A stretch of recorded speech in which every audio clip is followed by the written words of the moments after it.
bilan ish farqi bo'lganidek Cobalt'ni ruliga akam knopka qo'ydirganlar. Ozgina etini chopib boshqa qilib o'yib tashalingan.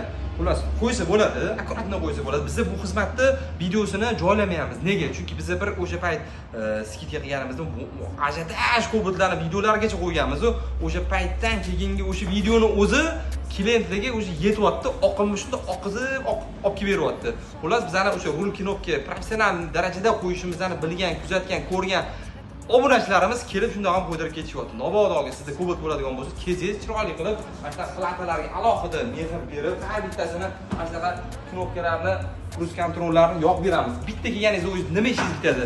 Knopka qo'ydirasiz, magnitofon upravleniyingiz bitadi, signali chaladigan bo'ladi, kruz kontrol ishlaydi, o'zingizni zavodskoy shtatniy pultingizda zavat qiladigan xususiyati bo'ladi.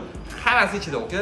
Kelasiz, chiroyli qilib bitkazib ketasiz. Shu videoga bitta like bosib, Cobalt bor tanishingizga yuborib qo'ysangiz, chiroyli qo'ydirib ketsa bo'ladi.